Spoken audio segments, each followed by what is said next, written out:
All right, we are recording and we are back at it. Excellent. Excellent. So we are, Christian and I are working through this book here.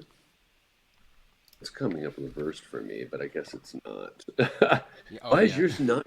Well, Yours, it's they printed mine backwards.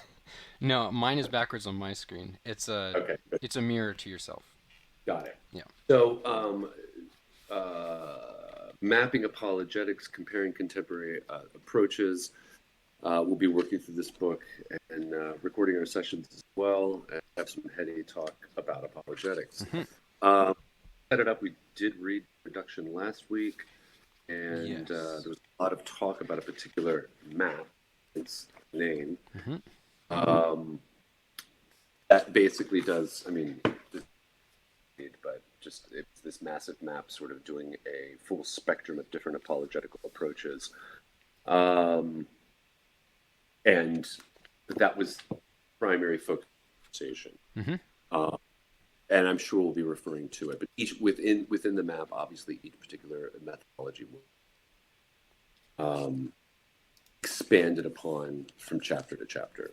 So, Right. Hmm. yeah, in a sense, it was a bit of a summary of every methodology. Yeah, very high level overview of key Right, points, defining characteristics, criticisms, and the adherence. right. Hmm. We read chapters 1 and 2 for this week, and first chapter deals with apologetics in the Bible, and the second one deals with apologetics in history, Hmm. giving a survey. Focus is going to be more on chapter 2, but we can make some comments about chapter 1, apologetics in the Bible. Um, what I found in this chapter is that basically, well, I think this is actually this does a number of things. One, it challenges the idea that of let's say pure fideism. So fideism is described as faith alone. There's a massive barrier between faith and reason. Therefore, the fideists would say, I only believe on faith alone. I make this leap of faith. I don't need reason and argumentation to buttress my belief. Hmm. Okay? And apologetics as such is going to challenge that notion by that no, you do need arguments, and there are arguments of plenty. So I think in part this is challenging the purely fideistic notion. Is that fair? Yeah, I think Right? so. Hmm.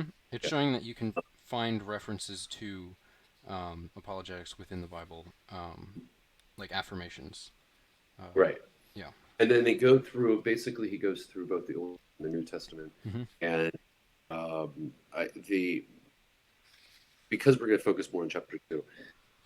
What my takeaway was that you didn't get any type of robust argumentation we're Hmm. going to find other apologetical, right?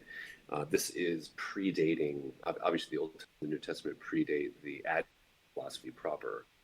One could argue that's weird to say that it also predates theology. That doesn't really make sense. But let's say the professional discipline of theology, it Hmm. also predates, right? Um, I mean, to a degree, or at least as we understand it. Okay, I mean, obviously there, but one wouldn't expect to find in the Old Testament or the New Testament uh, long philosophical arguments, or you clearly sort of explicated Hmm. and argued. But if it's more references, like little, if you will, little arguments, Right. right? Hmm. And for me, the big sort of takeaway was that between the Old Testament and the New Testament, a lot about, or if you will, sort of the little apologetic that's at play is God's work in the world with humans, with the world, with creation, to some extent, is an argument for God's existence, Hmm. right? Miracles, signs, um, uh, the heavens declare the glory of God kind of type of arguments, right? Right. They're there, and obviously we're not going to go through this piece by piece, but he does a fair job. Although he only did 3 pages on the Old Testament, but nonetheless, you know, he moves quickly through all, whatever, both both testaments to show these kind of miracles. Prophecy was another one too, right? Yeah, Right. prophecy. Yep, I was going to mention that. That I make a prophetic statement, it comes true. This shows that the God behind it is a true and reliable being. Hmm. Um, Prophecy also comes up in the New Testament as well. Um, so Yep. yeah, but I think we would probably both say that it's uh,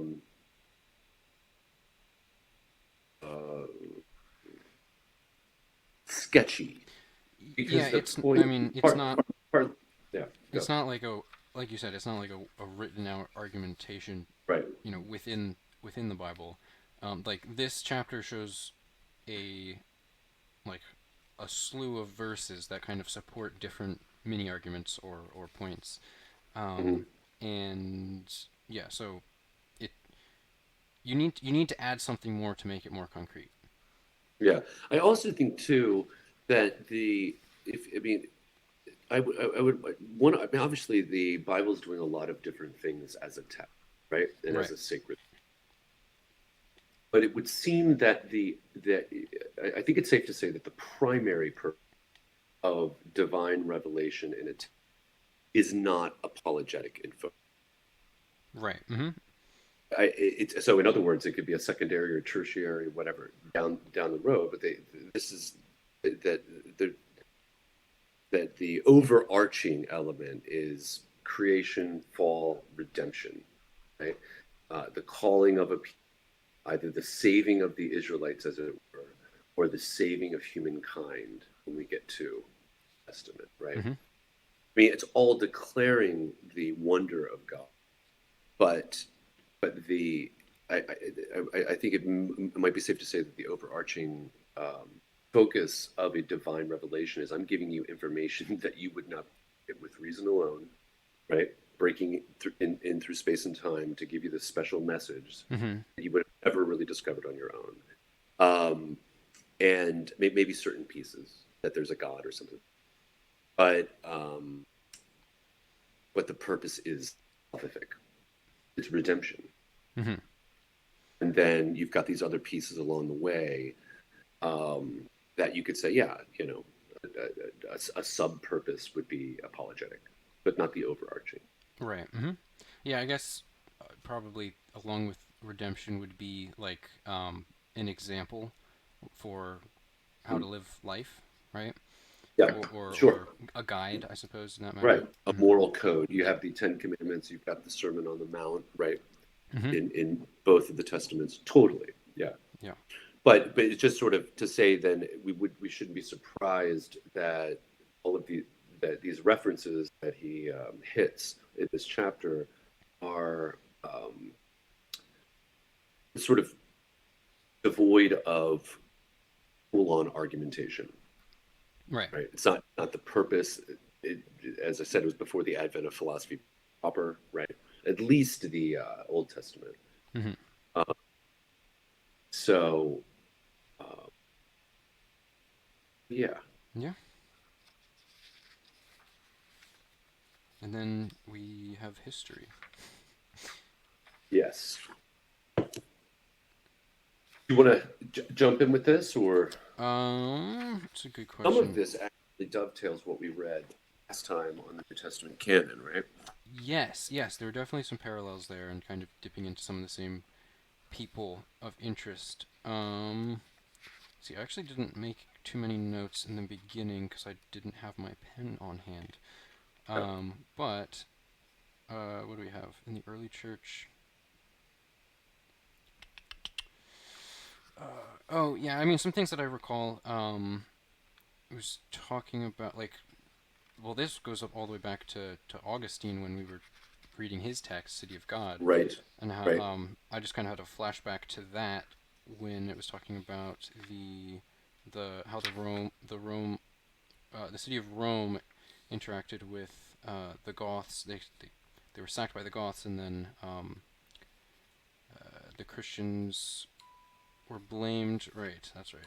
And Sure. then, yeah, Augustine answered a bunch of questions with the book City of God. Mm. Now, if you don't mind, if I can just say something about prior Yes, of course. to um, Augustine, the and we remember this a little bit from the New Testament canon.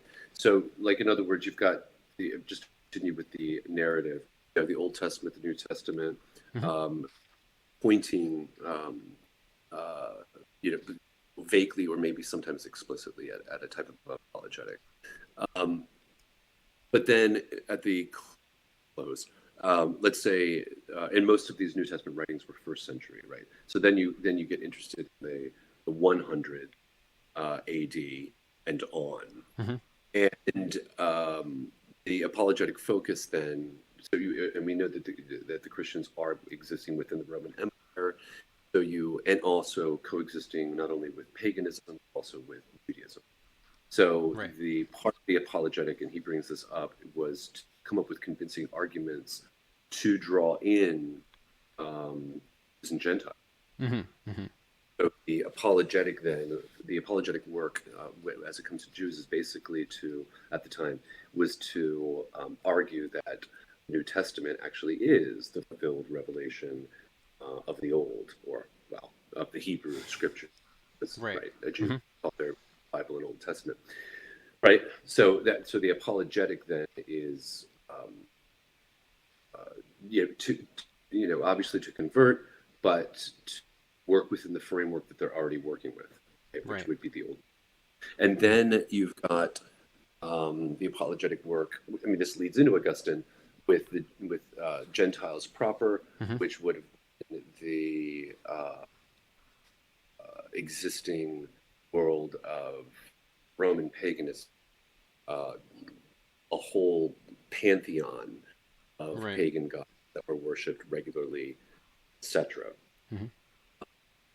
And I mean, we know too from what we've read, or that Christianity was just a strange religion. I Right. mean, it was nothing like sort of Roman paganism. Um, there were the Romans were somewhat suspect gatherings. Um, they were they accused Christians of incest, as they were calling everyone brother and sister. They were accused of being cannibals because they're eating, but flesh and blood, right? Mm-hmm. So it was, and also it went against a Roman of this bellicose, warlike, you know, approach. Uh, Jesus is talking about peace and humility and things. So you can see, therefore, why these early Christians would. I mean, obviously they have a mandate to do it, but at the same time, um, they're up against a pagan religion that looks very different than theirs. Right. Hmm. Very, very distinct in practice and content. Yeah, and then there's the heretical element, right? You have, well, so-called, as we were talking about. We've talked about this with the New Testament canon as it relates to Gnosticism, right? Hmm. The apologetic then with this sort of proto-orthodoxy was to curb, using argumentation to curb allegedly heretical idea of Gnosticism and Arianism Right. and others. Hmm. And then enter, Augustine. Hmm. Yeah. So I mean, I guess in this sense, apologetics has the utility of, um, I guess, what's the right word? I wanted to say explaining, but maybe I don't know. Explaining the in this sense the Christian viewpoint to the other religions, or defending is probably the best word, Yeah, um, yeah. to these other religions and people groups of people, um, and it's each with each group it's adapted slightly differently because they're dealing with different things. With the Jews, Totally. it's there's a common background, so it's easier to go off of that common ground. Whereas with the pagans, it's going to be a lot more difficult because their commonalities are just different. Yeah. So they have to approach it from a different angle. Um, and I think, kind of over the course of this chapter, we're seeing over the course of these, what, 20 centuries, right? Millennia. Millennia. Millennia. Um, how that approach changes, and like Mhm. the groups that are addressed, and how I think it becomes a bit more generalized, and then we get to a point where Yeah. the scientific era comes in and it becomes more solidified, Yeah. in how it's thought about. But yeah, so we're Sure. starting with kind of like smaller groups of people, Yeah. and we're moving on in history, and Christianity is getting more popular. Other religions are also getting more popular, I believe. Um, So and you're yeah. right. Like with, so from, during the Middle Ages, roughly 500 to 1500, it's a little Hmm. bit earlier than in terms of when Christianity was made a state religion in Rome. Hmm. Um, you have, after a while, and certainly by the time of Augustine, his dates 354 to 430, you have Christianity as the state religion and as the sole state religion, right? Hmm. Uh, so that's just a world that you and I don't know in the sense that everyone is a practicing Catholic or heretic, Right. which would be few and far between. Um, so what is apologetics in the Middle Ages? That's become sort of an interesting thing. Either you're going to, well, for Augustine, we see it, he's still on that line between the classical world, the evil world, and um, fall of of an empire. Hmm. Uh, and so his apologetic task is basically to defend Christians, right? Because as you were saying earlier, Christians were being, um, you know, fingered on being like, hey, this fall is ultimate. The reason the empire is breaking down is because of your religion. Hmm. We've abandoned sort of the gods of Rome, and now we're seeing consequence. So his apologetic work is against that, but it becomes interesting. Let's say in the High Middle Ages with Anselm and Aquinas, where I mean everyone in Europe is Catholic, except for a few heretics, as I said. What is the apologetic? Right? What is its function, Right. and who's the audience? Right. Hmm. At least with Augustine, you still have a pagan audience, but by the time of the High Middle Ages, you don't have pagans. If you have anything, they would be like a very slim minority. Right. You Hmm. know? So yeah, while we're on Augustine, did you get the little thing about evil?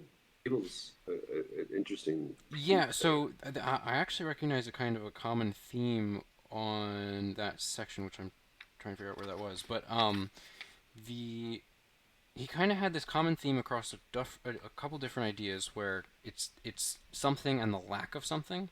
Yeah, So it's good and the lack of good, and not necessarily evil is its yeah. own thing. It's just the lack of good. And he did that. What else did he do that with? Where is this? I think it was the end. Sin too, right? Sin is a lack of virtue. Yes, Cowardice sin is a is lack the of. lack of virtue. Mm-hmm. So what one to sort of set this up a little bit. So the Yep. problem of evil obviously had. So I don't really understand. I don't know who his audience was. Okay, Mm-hmm. and actually maybe scholars do. I just don't. And it could be the case that he's just sort of working this out theoretically, okay, for himself, Right. spiritually as. Mm-hmm. But the problem of evil basically breaks down with that uh, chestnut of if God is all powerful, if God is all good, if God is all knowing, then how does evil exist? It seems like one of those propositions has to go, right? Because Right. if he was at least all good and all knowing, not all powerful, that explains it, right? Because he can't eradicate it. He doesn't have the power to eradicate it. If he's all good, seeming if you get rid of that one, you just have all powerful, all knowing, so morally neutral. Mm-hmm. But if he's all good, he would seem to want to eradicate it. The all knowing one is weird. Um, Sort of knowing that, let's say, the first sin, first fallen angel, right? If you would have known that in advance. So Hmm. Something needs to go of those. And um, uh, Augustine was actually really attracted to Manichaeism, which was this old Persian religion that had two equally powerful gods that were warring against each other for eternity. Okay. Sort of Star Wars, morality, right? So the problem of evil is resolved because there isn't just one God; it's two. So Mm. whatever evil happens in the world, it's from that evil God. Whatever good happens in the world, it's from that God. But when you have one God, then you have a problem, Hmm. right? Because there's no other equal being. So what he does is really clever, which is basically an argument that um, everything is, in its essential nature, good, like Hmm. all the way through and through. I guess to give an image, like atomically, you know, macro to micro, it's all actually good. Right. So, and this is how he solves this problem of evil. So if it's all very good, then evil has no. I don't use the philosophical term here. It has no ontological status. So ontology deals with being. Okay? It has no being. Okay. Mug has some ontological status.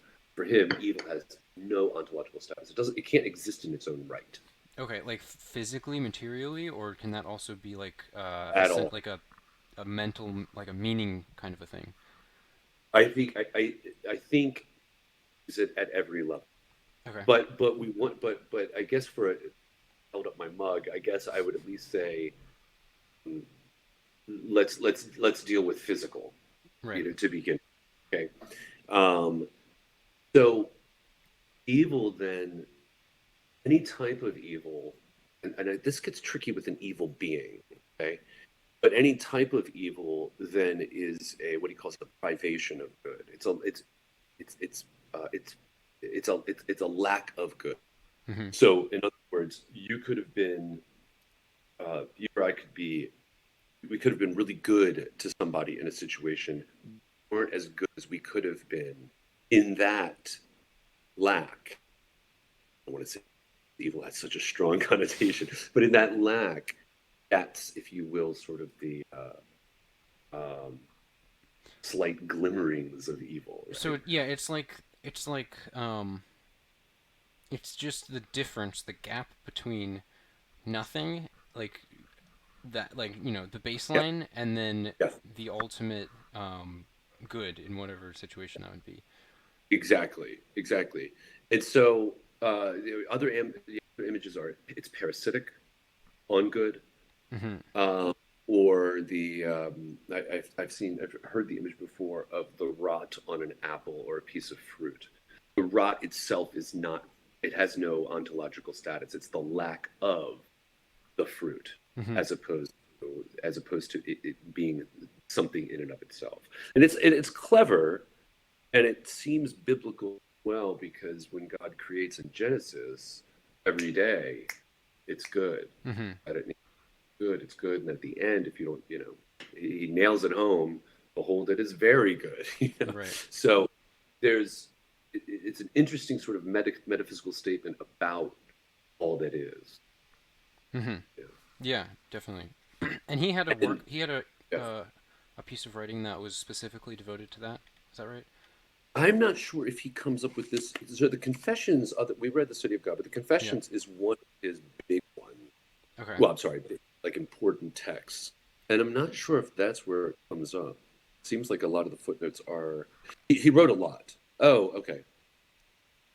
Oh, there it is. Okay, on the morals of the chapter entitled "Evil is not substance, but a disagreement hostile to substance." So yes, Ah. Hmm. looks like it is from that particular work. He because you know, it's an important topic for him. I'm sure he probably revisits it in other texts. Sure. Hmm. Yeah. Interesting. Evil's not a substance. Yeah. No, it's a clever idea. It's very tricky. to sort of, I think, it's tricky for me to wrap my head around part of it because it seems so amorphous as you're talking about it. You know? Hmm. Give like physical examples like the rotting fruit, but when you talk about, I don't know, let's say you talk about like a Satan figure, like that being seems to exist, let's say, right? Hmm. Seems to exists. Is it materially, ontologically good, but its will is thwarted? You know what I'm saying? Like the the evil is that he is not as holy as he could be, or like the holiness factor is almost zero. Right. You with me? Yeah, yeah, like, I don't know. It's interesting whenever you talk about, well, morals in general, because it's like you can't, I don't know. As humans, we're pretty restricted to a small context. Like, we have to view things subjectively within a small context. So you're looking at an action between, a couple people. It's like, well, that was it was wrong to steal, or Mhm. you pick an action that you thought was bad or good, right? But when you're dealing with entities that are infinite, you have the entire cosmos that you're considering Right, now, and it's like, okay, well, is it, what is the sum of all of it? Mhm. And in if you can see good and bad as like opposing physical things, then maybe Mhm. you could see the sum of it all as good, and that's what counts as good in God's eyes, right? Um, Right, that, again, that's going to be different from this point of view, which is saying that everything is good. Um, so maybe the way that you'd see it is, um, Satan and people who have ill intent, um, might not, like, over the course of their time, how they ripple out throughout the universe. The action ends up being good, right? right, Um, Even though their intent was not there. So maybe it could just be like a zero at the initiation of the event, right? And then you can see how it becomes good another way. right. I don't know. It's weird to think about because Well, Job's an interesting, what is right? Job? Oh, Job, Job. Yep. Hmm. that's an interesting example in terms of like looking at the ripple effect, Hmm. or at least looking at the end, right? Well, Because yeah. that's usually actually another that's another sort of common, what is it called, the greater good argument against evil. Hmm. So in other words, that there's actually there you suffer these things, as it were, and Job really suffers. You suffer these things ultimately for this greater end. Right. Hmm. Um, so so yeah, so the in those in that I'm at least keying off of or connecting with the idea that you were talking about evil intent. So whatever, let's say the angel tempted him, right? Hmm. Uh, which is usually called Satan, but whatever. So Satan tempting him, let's say, and by actually not even tempting, like torturing, as it were. But Yeah. then it's all justified because of the greater good at the end. The ends justify the means, kind of a thing, right? In that particular, yeah, Yeah. Yeah, which is something that you can't really wrap your mind around, living bound by time, because right. you just have to have something to keep you going, Hmm. or some sort of, you have to have hope Yeah, yeah, that it yeah. will end up that way, um, or you'll start. I guess you can start noticing it in smaller ways too. Um, but yeah, it's definitely a weird thing to wrap your mind around. No Um, doubt, no doubt. But it would, but this piece, the problem of evil, mhm. um, because it'd be interesting to see to what degree some of the apologetic methods will address this, because Yeah. it is a problem, Hmm. and you will hear people say, whatever, how could there be a good God? A Holocaust. How could there could be a good God if there's all this, whatever, even just pain in general, Right. um, so it's there, but curious what degree the other apologetic methods will address it. Mm-hmm. Um, and I guess we'll just have to wait to see. Yeah, probably. Should we move from Augustine to Let us. some others? Yes. I'll be quick. So Anselm comes up with a really interesting argument, ontological argument. This is an entirely reason-based deductive argument. It's an interesting argument Mm-hmm. for the existence. I think it would fall into on the map classical apologetics. Okay. Or no, actually, it would probably go with rationalism. Absolute certainty, start from indubitable point, reason using a deduction, build up to a worldview. Um, I don't know. I would say it'd be between rationalism and classical. Mm-hmm. And that's early Um, for his time. Early. quite, Yeah. quite. Um, that's. Uh, I don't know if we want to get into that argument now or if that's going to pop up later. Right. Um, because let's see, that's a name index. So I don't see, but it is. Here we go. Ontological argument 233. So it does look like it comes back up. Okay. Um, so let's maybe not get into it right now because it'll suck up the rest of the Okay. time. It will. It is a genius. I'll say that, and the fact that it's based on reason alone, starting with the definition of God, not pointing to anything in the world. Okay, so it's not like I mean, we can jump down to Aquinas with his five arguments for the existence of God. Those Mm-hmm. will point to something, and you always do, like cause and effect, Right. right? We see cause, but this literally just starts with the a working definition of God between a believer and an unbeliever, Mm-hmm. and that from that definition, and this is the genius part, from that definition or from that word, there's a proof for the existence of God. That is Wild. very interesting. Yeah. Yeah, no, it'll be really cool, but there's so much in this chapter. We need to be mindful of our time. Yes. And I have a feeling with Aquinas, um, it's a separate thinker, right? Mm-hmm. Um, High Middle Ages. He comes up with the classic quinque via, or the five different ways of arguing the existence of God.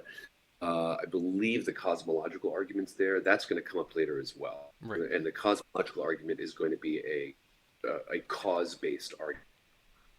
Mm-hmm. Okay, Yep. the interplay of cause and effects, and then you just do this sort of argument in reverse, right? Back to an original cause. Mm-hmm. So, but so yeah, yeah. I've got Duns Scotus on my reading list, but that's going to be later in the year. Yeah. So I I once can't comment on it. I read that and I marked up that paragraph a lot because I Really? On 46? yes. Oh, well, go for it. Well, I don't know. I'm just very curious because I haven't heard it before. But like, what saying that God acts rationally wrongly puts his will under his intellect.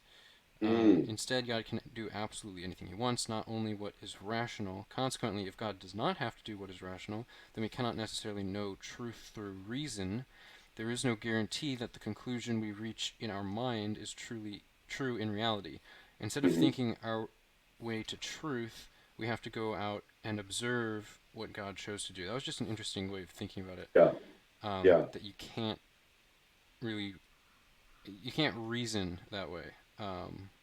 sure. You have to like It's almost like you're using. It's almost in so arguing. So this is not Scotus seemingly, right. Mm-hmm. but in so arguing your way to God, you're putting him into a category that says it is arguable. I Yeah. can come Mm-hmm. I can come to it rationally. Right. And it seems like he's saying God's not in that category. Yeah. I mean, if yeah, I mean, if you just take it from the point of can you, well, can you contain something that is infinite, right? Can you describe Right. something in finite terms? Then yeah, it becomes kind of impossible. Right. But Well, I guess that'll be actually that would be curious because it sounds like who did you just mention? Scotus, Anselm right? tries Oh, to yeah, do something that. right. Oh, totally. Yeah, Well, actually, to be fair, the classical apologetics do it, right? Like any argument that fundamentally uses reason to get to God yeah. is putting God in the reason is in the reason category, Mm-hmm. or clear the as a thing that can be arrived at with reason, Sure, sure. That might be, yeah, right? that might be a good distinction. To but I would say this is an interesting parallel with, although I don't think Scotus is fideistic, but fideism would do the same, would basically be this, would be similar, at least in its opposition to reason. Mm-hmm. Scotus is a medieval philosopher, so he's not opposed. Reason will get you somewhere. It'll get you a bunch of things, Right. possibly religious things. But as you've read it, and I say all this, because I think of reading Scotus in September on my other reading list. Mm-hmm. I'll have more to say Sure. um, later. So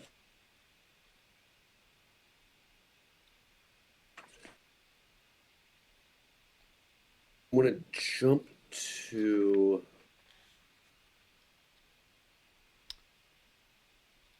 It's probably pretty good for the middle age section. I Yeah. did appreciate that there was a Reformation section. Um, and the one that I got most here is Pascal's wager. Are you familiar with Pascal's wager? Yes. Mm-hmm. You are. You are? Okay. Yes. Um, you want to comment on that or? Sure. I mean, it's very uh, well. Pascal's wager is a very logical kind of thing, and kind of based on probabilities too. But it's well, I'll read the summary because it's summarized pretty Sure. well. But popularly summarized, if the believer turns out to be right, he gains everything. But if it turns out he is wrong, he loses little, assuming a moral life is a good life. If a if the atheist is right, he gains nothing, and if it turns out he is wrong, he loses everything. So, if you just consider all of the routes that you could take, being a believer or Yeah. an unbeliever, betting on the believer would give you the win or the most positive outcome, right? Right. Either Right. infinite gain or lose nothing versus lose Hmm. nothing or lose everything. Yeah. Now, what's your take on the argument? I mean, it's a fair argument, but it doesn't. I feel like it doesn't align with like the intent doesn't align with the teachings of scripture, right? Like, oh yes, Right. very logical, cool. Yeah. Like that's not how, Yeah. that's there's nothing from the heart there. So I don't. Yeah. It just like, okay, it's an Also, argument, too. but Yeah. Also, too. Yeah. I think you say it well with the heart, and then maybe we can add to that, like commitment, right? Like, there's a huge element of, whatever, Old to New Testament about the total commitment and relationship with the divine, mm-hmm. right? Um, you such that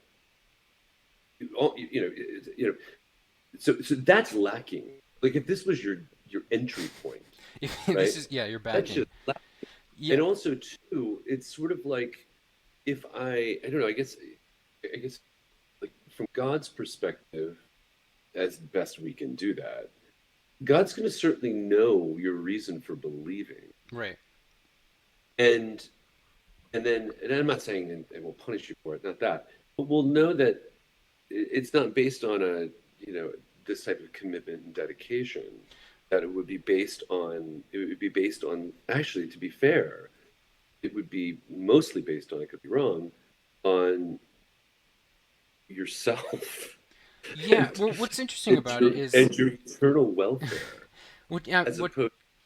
what's interesting about it is like it takes, yeah, I mean, it is kind of self-oriented in that what is the best outcome for you, right? But Yeah, I don't know. You made a comment that not that he'll punish you for it, but if you think about it, like that kind of is what it's talking about, right?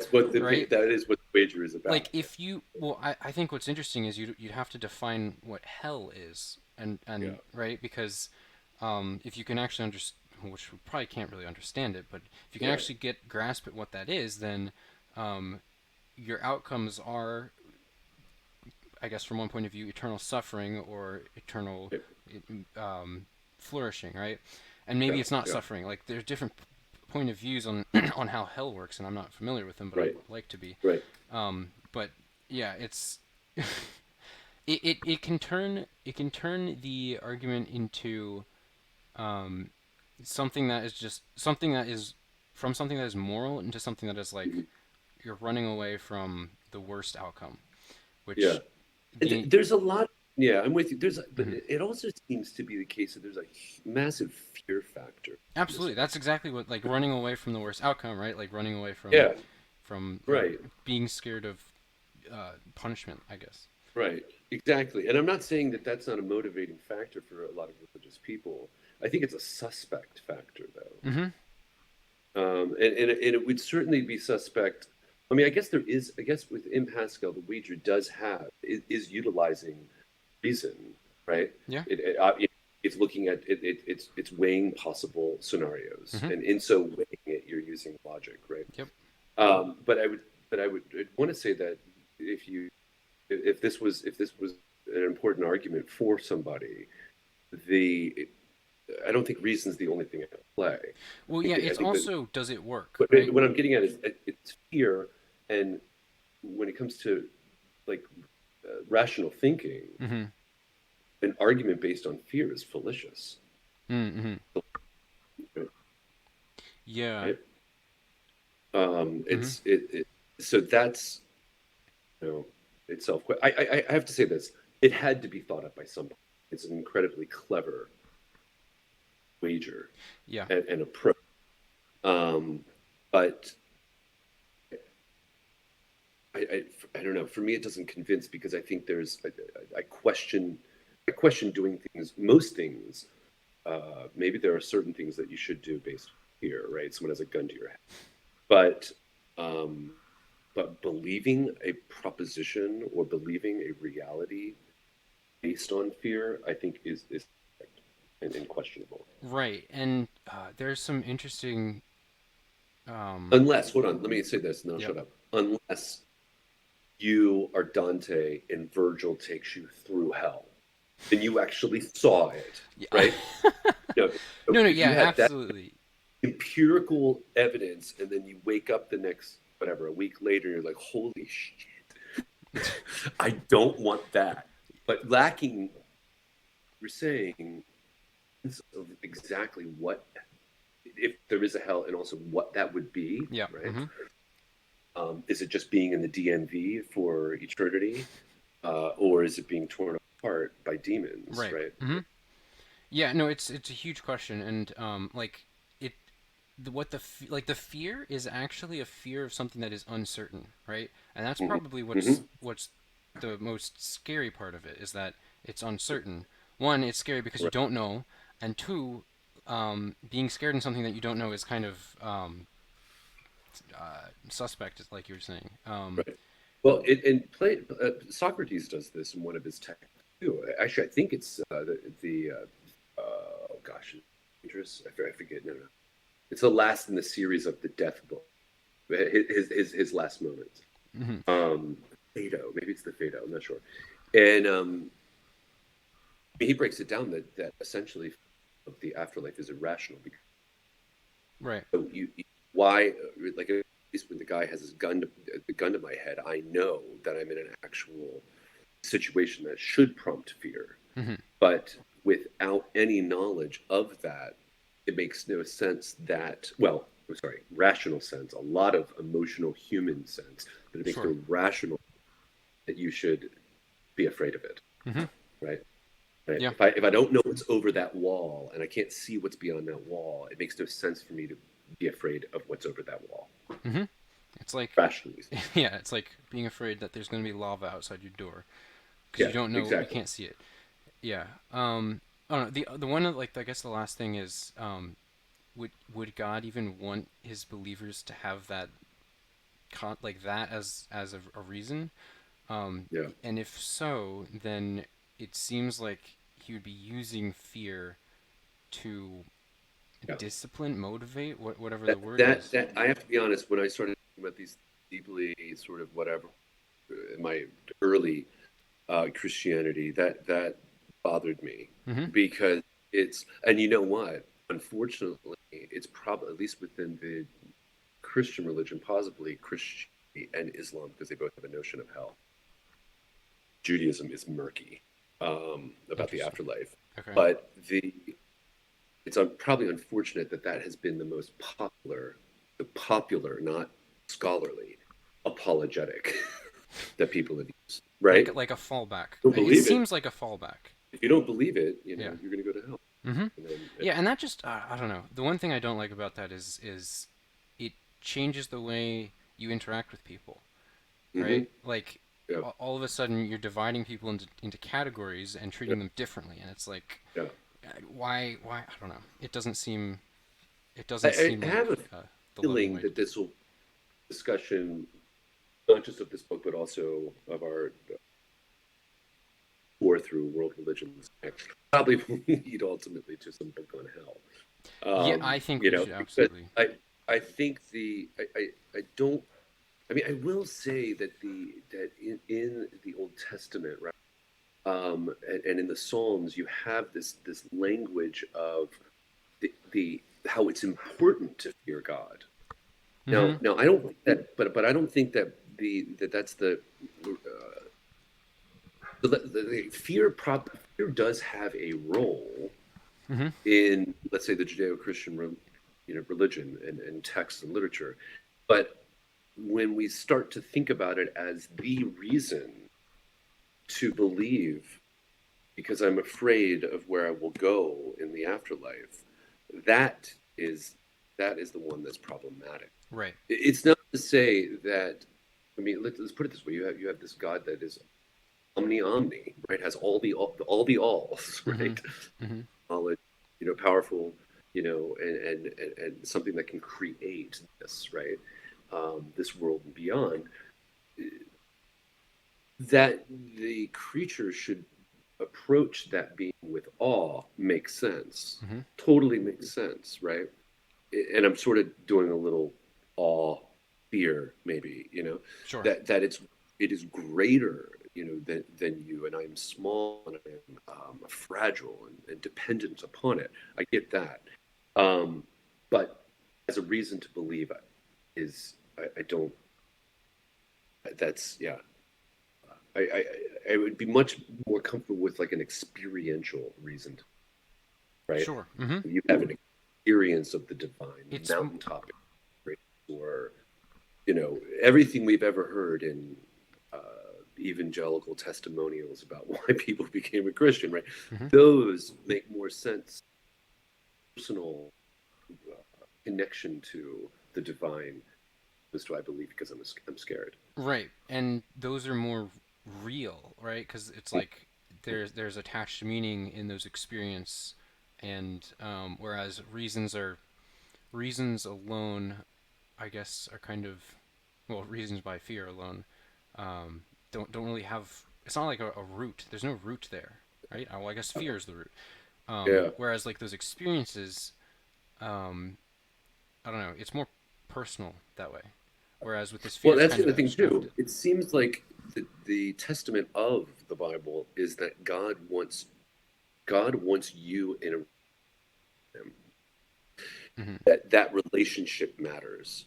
The relationship mattered with the Israelites as being sort of that type of, right, of all future people. I've chosen you, right? Mm-hmm. And I want this relationship with you. And yeah, there are guidelines and there are so on and so forth, but I want that relationship. And Jesus, the same thing. Um, so tell me how healthy a relationship based on fear is. True. You Not know, healthy.